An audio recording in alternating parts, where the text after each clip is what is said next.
ტექნოლოგიების ეპოქაში საბანკო მომსახურება სულ უფრო მეტად ინაცვლებს ციფრულ სივრცეში, თუმცა დისტანციური კომფორტის მიღმა კიბერუსაფრთხოების რისკებიც იზრდება. ეს საკითხი არა მხოლოდ ბანკების, არამედ მომხმარებლებისა და სახელმწიფოს ერთობლივი საზრუნავია, თუ როგორ იცვლება ჰაკერული თავდასხმები ხელოვნური ინტელექტის პირობებში, როგორ იცავენ საკუთარ ციფრულ ინფრასტრუქტურას ბანკები და მთლიანობაში რამდენად ვართ მზად კიბერშეტევებისთვის. საქართველოს საბანკო ასოციაციის კიბერუსაფრთხოების კოორდინატორი ინგა ქარჩავაა ჩვენი სტუმარი, რომლისგან რჩევების მიღებაც შეგვიძლია და რჩევები არის ძალიან მნიშვნელოვანი, რადგან ხშირად ჩვენს ინდივიდუალურ გადაწყვეტილებაზე და შეცდომაზე საკმაოდ ბევრია დამოკიდებული და მნიშვნელოვნად შეიძლება დავზარალდეთ სწორედ ჩვენი დაუფიქრებელი გადაწყვეტილებით. ინგა, მოგესალმებით, ძალიან დიდი მადლობა სტუმრობისთვის. პირველ რიგში, რა თქმა უნდა, მინდა გთხოვოთ შეფასება თუ როგორია საქართველოს საბანკო საფინანსო სექტორში კიბერუსაფრთხოების მიმართულებით მდგომარეობა და ასევე საინტერესოა როგორ იცვლება საფრთხეების ბუნება, ძალიან სწრაფად ხდება ეს პროცესი და პრევენცია რამდენად არის ხოლმე შესაძლებელი ეს რომ გითხრათ წინასწარ.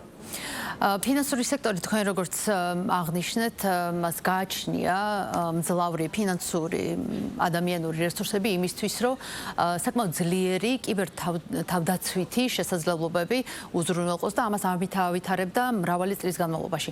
ამიტომაც ნაწილობრივ არის მისი სანდოობა განპირობებული მათ შორის მომხმარებლების მხრიდან და ასევე ბანკის პარტნიორების, ბანკის მომხმარებელი იქნება ეს კერძო პირები თუ იურიდიული პირები, თუ საერთაშორისო პარტნიორების მხრიდან. ერთ-ერთი მაგალითი შეიძლება ვთქვათ იმისა, თუ როგორი კიბერთავდაცვითი შესაძლებლობები უნდა კონდეს დიდ ორგანიზაციას, რომელიც ინახავს დიდი მოცულობით მონაცემებს, რომელიც არის კრიტიკული და სენსიტიური და მოქმედებს, ვთქვათ, შეიძლება მისი, ვთქვათ, არამიზნობრივი გამოყენება ან მასზე არაავტორიზებულად ცდომა, ბუნებრივია, შეიძლება გამოიწვიოს ფინანსური ზარალი და რეპუტაციული. ამ ხრივ საბანკო სექტორი სამაგალითოა და ასევე უნდა აღვნიშნო, რომ რამდენიმე წლის წინ ზუსტად ამის დამადასტურებელი იყო ის, რომ კერძო საჯარო პარტნიორობა შედგა, რომელიც მიზნად ისახავდა სწორედ ამ ბანკის მხრიდან კარგი კიბერთავდაცვითი შესაძლებლობების და დაგროვილი გამოცდილების, როგორც ვთქვათ, იგივე თავდაცვითი სცენარების შემუშავებისა და ასევე იმ ტექნოლოგიების, რომელიც იყო ამაში გამოყენებული, რომ გაეზიარებინათ საჯარო სექტორისთვის. ეს იყო ძალიან მნიშვნელოვანი და სწორედ საბანკო სექტორი იყო აღებული, ესე ვთქვათ, პილოტად ამ ნაწილში. საინტერესოა ის, რომ თქვენ რეალურად შეაჯამეთ და აღნიშნეთ ძალიან სწორად მომხმარებლის პასუხისმგებლობა. ერთის მხრივ ჩვენ გვაქვს ფინანსური ინსტიტუტი, რომელსაც გააჩნია და ჩვენთვის უკვე კარგად ცნობილია და შეიძლება იყოს უკვე ჩვენთვის ისეთი სტანდარტული მოცემულობა, რომ ბანკის მხრიდან უზრუნველყოფილი არის ძლიერი კიბერთავდაცვითი შესაძლებლობები, ასევე მძლავრი კრიპტოგრაფიული მექანიზმით უზრუნველყოფილი საგადახდო საშუალებები, გულისხმობთ ბარათს, მაგრამ მოწყვლადი გვჩება მომხმარებელი. და თქვენ თუ დააკვირდებით საქართველოში დაფიქსირებულ შემთხვევებსაც, ხომ, ის ძირითადი ნაწილი გამოწვეული არის მომხმარებლის გაუთვითცნობიერებელი ქცევით და რას გულისხმობთ ამაში. და აუცილებლად აქვე გითხარით ყველაზე მეტად კიბერთავდასხმების რა ფორმები არის გავრცელებული, მუდმივად ცვალებადია ვიცით და მოწოდების სიმაღლეზე არიან კიბერდამნაშავეები. ამ ეტაპისთვის ყველაზე მეტად გავრცელებული რა მიმართულებებია, რომ შევძლოთ თუნდაც პრევენცია, თვითპრევენცია მომხმარებლებს. უკანასკნელი 5-6 წლის მანძილზე ჩვენ თუ გვხვდებოდა phishing შეტევები და ძირითადად ელფოსტაზე იყო მიმართული, ხომ? მომხმარებლები ძირითადად ელფოსტაზე იღებდნენ. ეს არის მავნე ბმულის შემცველი შეტყობინება, სადაც გამომგზავნი შეიძლება იყოს ჩვენთვის კარგად ნაცნობ პირთან ან ორგანიზაციასთან დაკავშირებული ან მიმსგავსებული დასახელება, ჩვენ გთხოვს მავნე ბმულზე გადასვლას და კონკრეტული სენსიტიური ინფორმაციის შეყვანისკენ მოგვიწოდებს. ეს იქნება ინტერნეტ ბანკში შესასვლელი მონაცემები, მომხმარებლის დასახელება და პაროლი, ან ხშირ შემთხვევაში საბარათე მონაცემები. დღეს უკვე და განსაკუთრებით წელს მომრავლებული არის phishing შეტყობინებები SMS-ის სახით. წინა კვირასაც გავრცელდა საკმაოდ ცნობილი კომპანიის სახელი და კიბერთაღლითები სწორედ ჩვენთვის მოსახლეობისთვის კარგად ცნობილ კომპანიების სახელებს იყენებენ. ხშირად ეს რა თქმა უნდა ბანკის დასახელებაც არის, მაგრამ შეიძლება იყოს არასაბანკო ინსტიტუტის დასახელება და ამ სახელით აგზავნიან phishing შეტყობინებებს იწევს უკვე SMS-ი, ძირითადად ხა ჩვენ უამრავ თქვა შეთავაზებას, სეზონური შეთავაზება იქნება, თუნდაც თქვა ანგარიშის შესასრულელ მონაცემებს მერჯერად კოცას ვიღებთ SMS-ით, ამიტომ და ალბათ მსგავს შემთხვევებში ფიშერების მიზნები მეტად მიღწევადია, რადგან ელექტრონულ პოსტასთან შედარებით ჩვენ SMS-ზე წვდომა ყოველწამიერად გვაქვს. დიახ, ზუსტად ეს სწორად აღნიშნეთ, რომ ჩვენი ძირითადი მოწყობილობა დღეს მობილური ტელეფონია, სადაც მაინც გვიწევს ესე ვთქვათ ოპერირება პირადი პროფესიული მიზნებისთვის და SMS-ი ჩვენთან მუდმივად ვთქვათ ინფორმაციის მოძიების წყაროა და ანგარიშზე შესასვლელი და ასე შემდეგ. ამიტომ ჩვენ ვაკვირდებით, ეხლა ძირითადად არის უფრო SMS-ით მოსული ფიშინგ შეტყობინება. წინა კვირას გავრცელდა მსგავსი შეტყობინება. ტექსტი იმდენად უცნაური იყო, წესით მომხმარებელი უნდა მიმხდარიყო, მაგრამ სამწუხაროდ მაინც ტყუდება მომხმარებელი წლიდან წლამდე მიუხედავად იმისა, რომ საქართველოს საბანკო ასოციაციად მუდმივად საუბრობთ იმაზე და წესებს გავცემდა, ეს წესები არის საბაზისო და ძალიან მარტივი. პრევენციის ამაღლების პრობლემა მაინც დგას. რა კეთდება ამისათვის? ეს არა მხოლოდ ჩვენი ქვეყნისთვის და რეგიონისთვის არის დამახასიათებელი, თქვენო შეხედოთ, თქო, იგივე ამერიკაში თუ ევროპაში ყველგან ექსპერტები იმას უსვამენ ხას, რომ მიუხედავად იმისა, თუ რა ტექნოლოგიური შესაძლებლობები გვექნება, ყოველთვის მოწყვლადი გრჩება მომხმარებელი და აუცილებელია ტოპ 3, ესე ვთქვათ, წესში და რეკომენდაციაში აუცილებლად არის ცნობიერების ამაღლება. და რას ვეუბნები ჩვენ მომხმარებელს? ესე ვთქვათ, დაყავით ის რამდენიმე წამი, 10-20 წამით მეტი და გაარკვიეთ თუ ვისგან არის გამოგზავნილი ეს შეტყობინება, ხო? და წესი რა არის? თუ მომხმარებელი არ არის კონკრეტული შეტყობინების ინიციატორი, იგივე შესაძლოა ეს იყოს, არ ვიცი, ინტერნეტ ბანკში შესვლა, ან თქვათ, ასევე მომრავლებული არის ტექნიკური მხარდაჭერა, ან ადმინისტრაციული სახის შეტყობინებები, ოღონდ აქ სხვადასხვა მედია პლატფორმა არის მოაზრებული, ასევე საკომუნიკაციო საშუალება და ასე. თუ ჩვენ არ ვართ მომთხოვნი პირი, ყოველთვის სიფრთხილედ შევხედოთ იმ შეტყობინებას, მიუხედავად აჩქარებული ცხოვრების ტემპისა, რამდენიმე წამით მეტი ვიფიქროთ და ეს არის ერთ-ერთი გამოსავალი. ერთადერთი პრევენციური საშუალება არის ეს, რომ გადავამოწმოთ კარგად, რომ ჩვენ მოვითხოვეთ თუ არა, ველოდებოდით თუ არა. ძალიან გავრცელებული არის საფოსტო გზავნილების კომპანიის დასახელებით ფიშინგ შეტყობინების SMS-ის სახით გამოგზავნა და ასევე ტრანსპორტირების კომპანიის. ყველაზე გახშირებულია თქვენ იცით, რომ მომხმარებელი ძირითადად ონლაინ ლიფტებს მომსახურებას და ასე შემდეგ.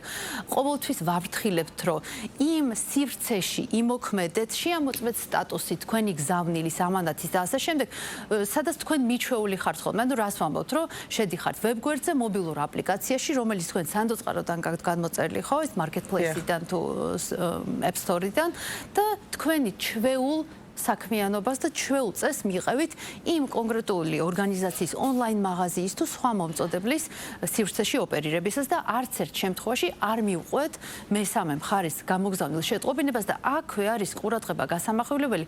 ხშირად კიბერთაღლითები მიმართავენ, თქვა, სწრაფად მოქმედებისკენ მოუწოდებენ. ეს უნდა იყოს თქვენთვის და მომხმარებლისთვის გამაფრთხილებელი ნიშანი. გასაგებია. აუცილებლად უნდა გკითხოთ ხელოვნური ინტელექტის როლზე ჰაკერებისა და კიბერთაღლითებისთვის, ანუ რა მექანიზმებს იყენებენ ისინი დამატებით.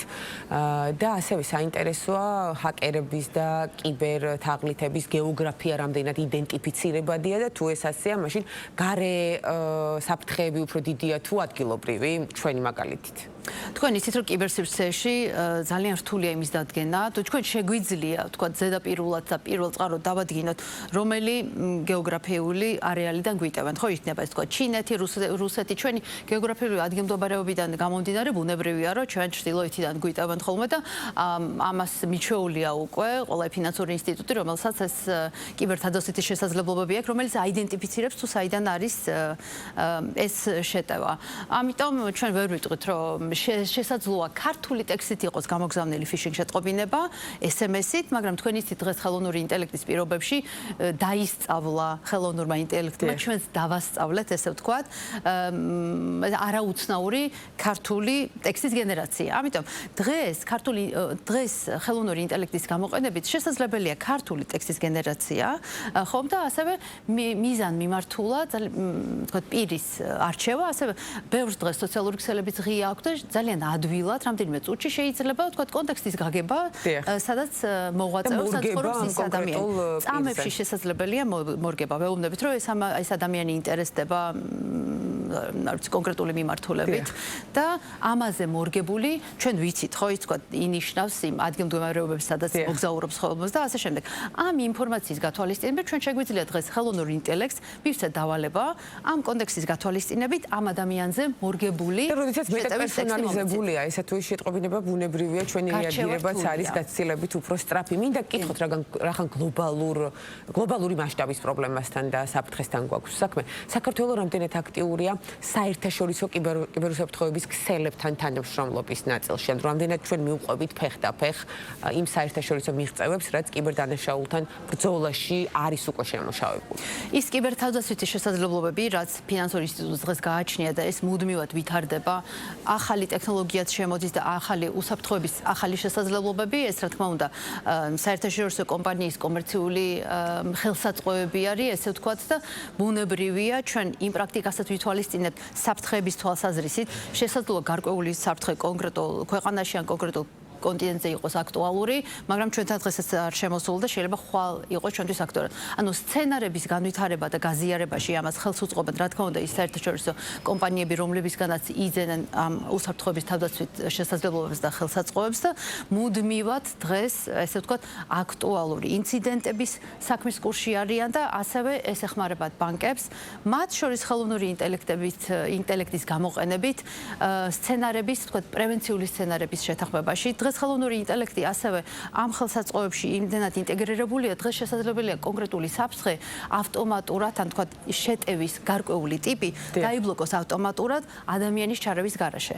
მაგრამ ერთის მხრივ ჩვენ გვაქვს ესე თქვა ხელოვნური ინტელექტის სიკეთე, რომელიც ჩვენ ფინანსურ ინსტიტუტებს და სხვა ორგანიზაციებს გვეხმარება, რომ გავაძლიეროთ კიბერთავდაცვითი შესაძლებლობები, მაგრამ ხელოვნური ინტელექტის სიკეთეს ასევე კიბერთაღლითები იყენებენ, იმისთვის რომ უფრო მიზანმიმართულად და რთულად გარჩევადი თქვა ტექსტებით იქნება მიმართვებით მოხარებელზე. მინდა გკითხოთ საკანონმდებლო ჩარჩოზე და საკანონმდებლო დონეზე, როგორ არის ეს საერთაშორისო მასშტაბით და როგორ არის ჩვენთან.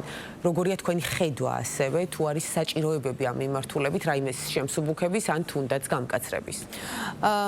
არსებობს ჩვენთან ადრეს არსებობას წლების წინ საქართველოს ინფორმაციული უსაფრთხოების შესახებ საქართველოს კანონი 2012 წლიდან, მაგრამ იყო უმოქმედო იმიტომ, რომ ბერკეტები არ არსებობდა თქვენ მექანიზმების განხორციელების, რომელიც დაავალდებულებდა ორგანიზაციებს უსაფრთხოების მინიმალური მოთხოვნების განხორციელებისკენ, მაგრამ 2022 წლიდან უკვე ახალი იტერაციით კანონში არის განსაზღვრული გარკვეული ჯარიმებიც და ასევე არის კატეგორიზაცია გაკეთებული ორგანიზაციების, რომელიც წარმოადგენენ კრიტიკულ ინფორმაციულ სუბიექტებს, რომლებსაც ევალებათ. ამაში შედის საჯარო უწყებებიც, ასევე კომერციული ბანკები, რომელსაც ეს მოთხოვნები ჰქონდა დაცული გაცილებით ადრე ვიდრე კანონის შევიდოდა ძალაში, იმიტომ რომ თქვენ იცით, რომ საერთაშორისო საგადახდო სისტემებით სარგებლობთ, ხო, ვიზა, მასტერკარდი, ამექსი, ძალიან მკაცრი მოთხოვნები აქვთ მონაცემების ავტომატურად ვალდებულებებს. კი, რა თქმა უნდა და ასევე ეს ბანკები და საპროცესინგო ცენტრები, რომლებიც ბეჭდავენ და გასცემენ ამ ბარათს, გადიან ძალიან მკაცრ ყოველწლიურ აუდიტს.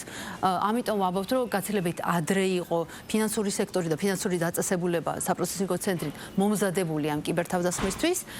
ვიდრე ვთქვათ სხვა ინსტიტუტები, რომლებიც ახლა ანვითარებენ და ახლა ენერგავენ კიბერუსაფრთხოების საბაზისო მოთხოვნას, მაგრამ ბევრად მეტი არის გასაკეთებელი. ეს არის პირველი ნაბიჯები და დღეს ჩვენ არ გვაქვს იმის ფუფუნება, რომ ესე ვთქვათ ზერელეთ შევხედოთ და ამიტომაც არის ის მეტი კოორდინაცია არის საჭირო სად? ეს საბანკო ასოციაცია, ეროვნული ბანკი, კერძო და საჯარო უწყებები, სად ხედავთ მთავარ პრობლემას? ფინანსური სექტორი, როგორც აღნიშნეთ, იმდენად ძლიერი იყო და ასევე მზად არის, რომ გააზიაროს თავისი გამოცდილება და ის სწორედ ის კერძო და საჯარო პარტნიორობა, რომელიც ბრიტანეთის საელჩოს ძალისხმევით იყო ინიცირებული, სამწუხაროდ ეს ინიციატივა არ განვითარდებდა. თქვენ მე როგორც აღნიშნე, სწორედ საბანკო სექტორი იყო პილოტი, იმიტომ რომ აქვს კარგი გამოცდილება ამ თვალსაზრისით გაზიარებული, რომლის გაზიარება მცირე ზომის ბანკებისთვის და ასევე საჯარო სექტორისთვის იქნებოდა ძალიან მნიშვნელოვანი.